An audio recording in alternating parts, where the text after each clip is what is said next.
Assalamualaikum warahmatullahi wabarakatuh. Jumpa lagi dengan saya, Wasyati Hera Oktaviani, calon guru penggerak Angkatan 7 Kabupaten Lampung Tengah. Pada kesempatan ini, saya akan mendeskripsikan aksi nyata penerapan modul 1.1 tentang filosofi pendidikan Ki Hajar Dewantoro di kelas dan di sekolah. Sebelumnya, mari kita ingat kembali filosofi dan konsep pendidikan menurut pemikiran Ki Hajar Dewantoro. Pertama, menuntun kodrat anak. Bahwa pendidikan bertujuan menuntun anak sesuai kodratnya supaya sebagai manusia dan anggota masyarakat dapat mencapai keselamatan dan kebahagiaan setinggi-tingginya.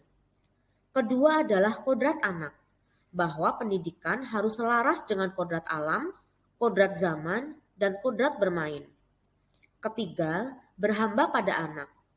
Bahwa pendidikan yang berpihak pada anak memperhatikan minat, kebutuhan, dan kemampuan anak. Yang keempat adalah budi pekerti. Budi pekerti merupakan perpaduan cipta dan rasa sehingga mampu menciptakan karya.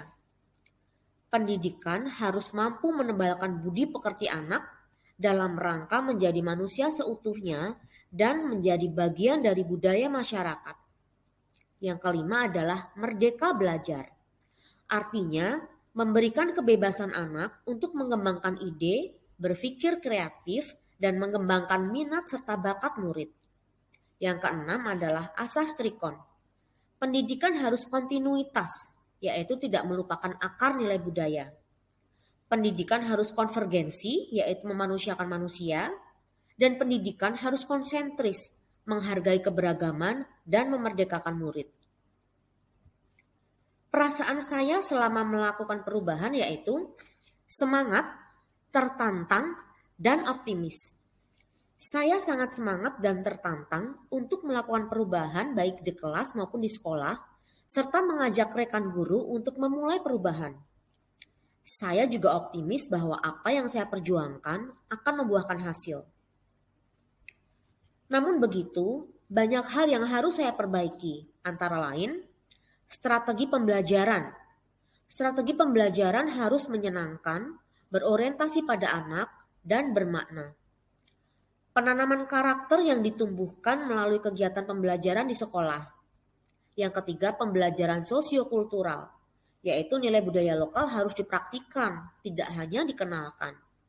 Yang keempat, mengenalkan keterampilan abad 21, yaitu mengenalkan dan menanamkan keterampilan secara konsisten, antara lain berpikir kritis, kreatif, komunikatif, dan kolaboratif. Pembelajaran dan pengalaman praktik baik. Awalnya, saya ingin murid-murid memiliki kemandirian dalam belajar, kreatif, mampu berkolaborasi, dan memiliki keterampilan komunikasi yang baik. Tapi saya memiliki tantangan, murid-murid saya memiliki latar belakang tempat tinggal, budaya, dan kemampuan yang beragam. Maka dari itu, dibutuhkan strategi untuk membuat kelompok sehingga pembelajaran dapat berlangsung sesuai dengan yang diharapkan. Aksi yang saya lakukan yaitu murid dibagi ke dalam beberapa kelompok dengan pemerataan keterampilan dan kemampuan. Setiap kelompok diberi lembar kerja dengan panduan dan instruksi yang jelas.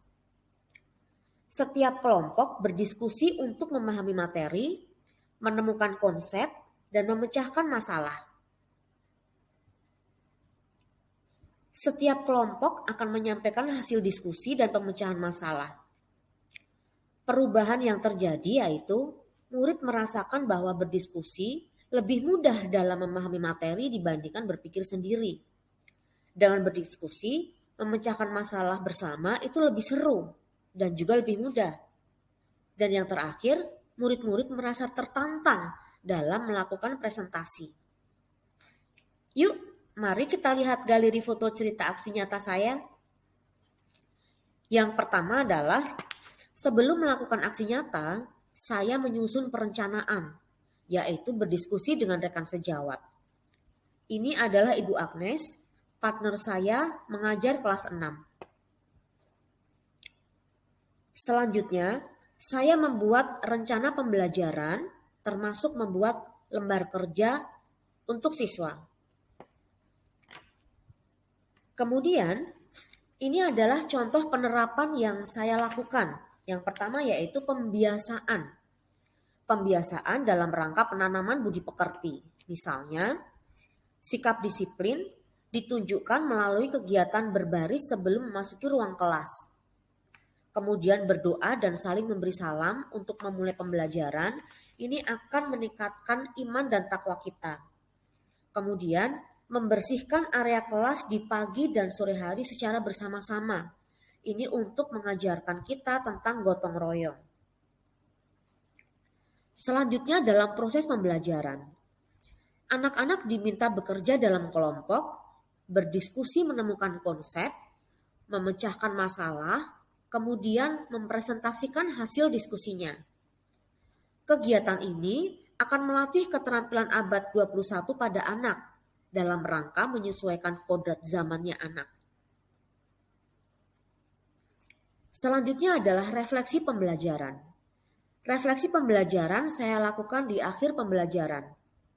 Refleksi terkadang dilakukan secara verbal dengan menanyakan langsung perasaan murid, kadang juga melalui pengisian angket tertutup, juga bisa dengan menuliskannya di secari kertas, kemudian ditempelkan di kertas yang lebar. Assalamualaikum warahmatullahi wabarakatuh. Perkenalkan, nama saya Nawang Sudaningsih. Saya sebagai rekan kerja Ibu Wasiati Hera Oktaviani. Dan kebetulan saya sebagai pendamping lokakarya orientasi Ibu Hera. Dengan menjalankan program PGP ini, Ibu Hera sangat antusias dalam melakukan pembelajaran di kelas.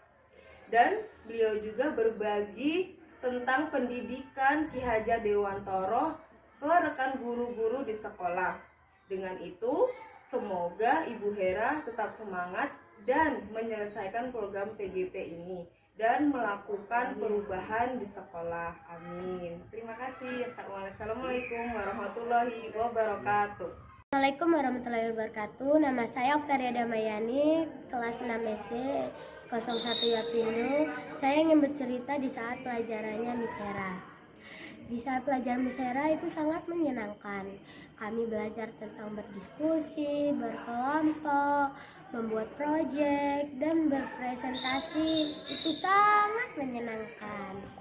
Pokoknya seru deh. Demikian pemaparan saya terkait aksi nyata yang saya lakukan di kelas dan di sekolah. Semoga memberi manfaat dan menginspirasi. Salam guru penggerak, tergerak, bergerak, menggerakkan. Terima kasih, salam dan bahagia. Wassalamualaikum warahmatullahi wabarakatuh.